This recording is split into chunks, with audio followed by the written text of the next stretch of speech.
En el nombre del Padre, del Hijo y del Espíritu Santo. Amén. Tomado del Evangelio de San Juan capítulo 3, versículos 31 al 36. El que viene de lo alto está por encima de todos, pero el que viene de la tierra pertenece a la tierra y habla de las cosas de la tierra. El que viene del cielo está por encima de todos, da testimonio de lo que ha visto y oído, pero nadie acepta su testimonio.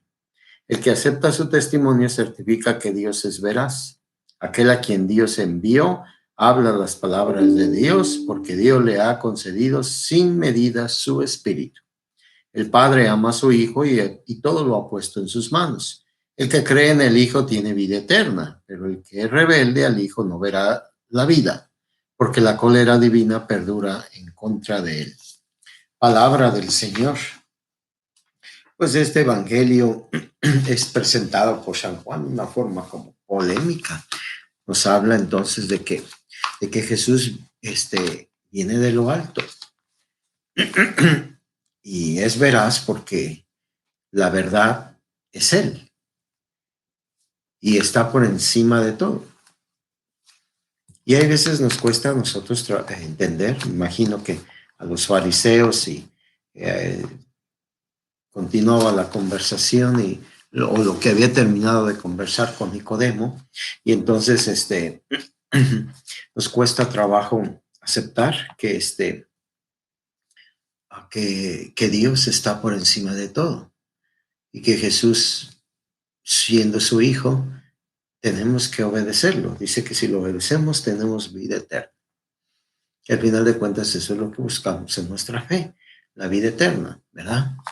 Pero mientras nosotros viviremos la vida eterna, tenemos que hacer. Amar como Él ama. Servir como Él sirve.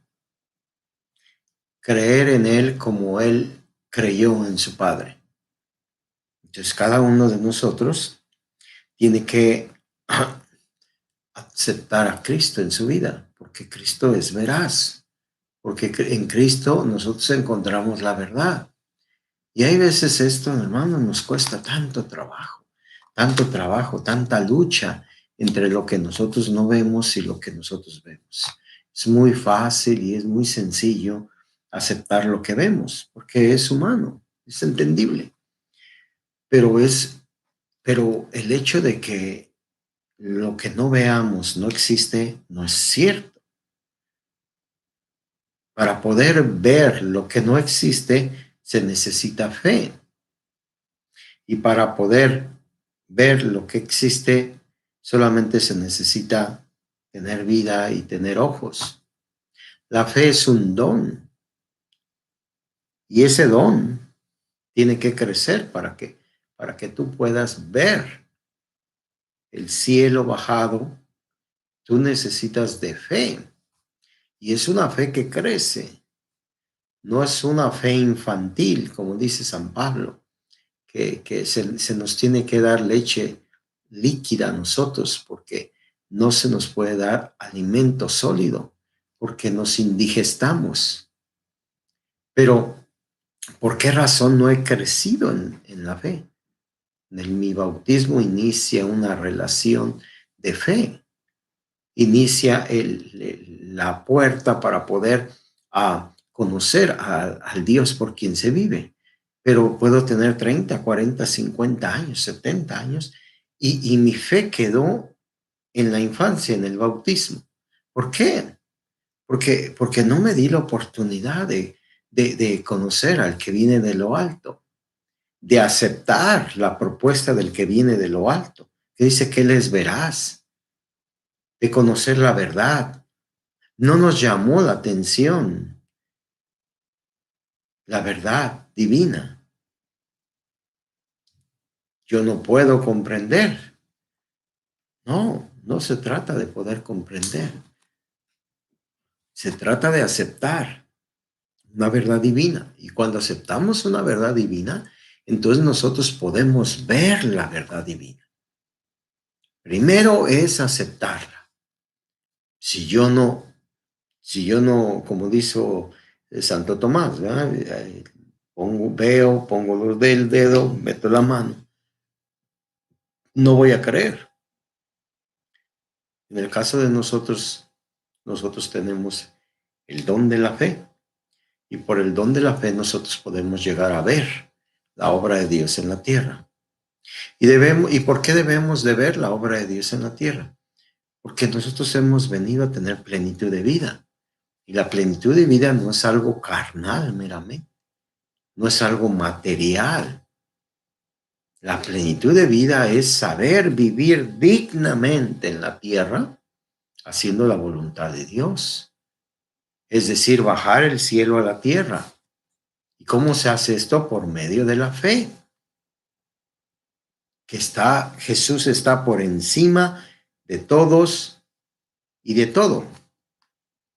Si nosotros a Él nos acogemos en este tiempo de Pascua, con Él caminamos la fe, nosotros vamos a ir creciendo en esta relación. Y esta relación de crecer, cuando nosotros decimos crecer en la fe, significa poder ver más y más y más la obra de Dios en la tierra. Si no, no. Dice Jesús, a ustedes no se les va a dar ninguna otra señal que la misma que se les dio a los ninivitas por Jonás. Que acabó, no hay más. ¿No te has puesto a pensar que ese evangelio es para ti? Porque tú estás condicionando la fe, como el caso de Tomás, donde dice, para que yo crea, yo necesito este testimonio.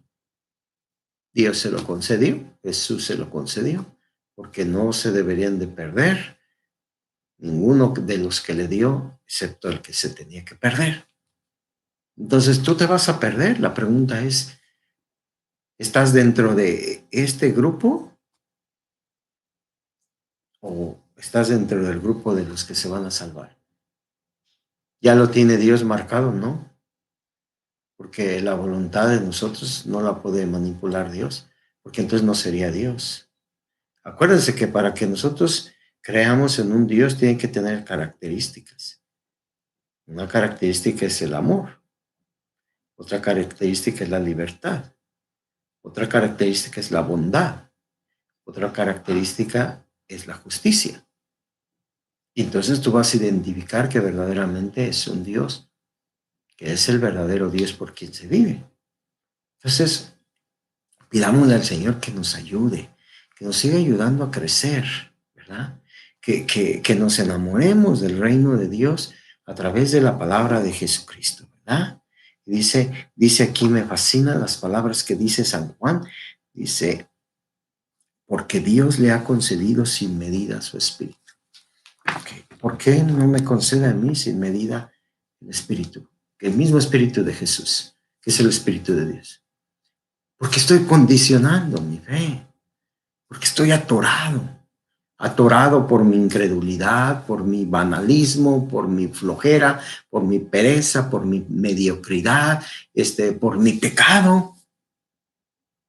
Por eso. Entonces pidámosle en este tiempo pascual que nos dé su espíritu sin medida.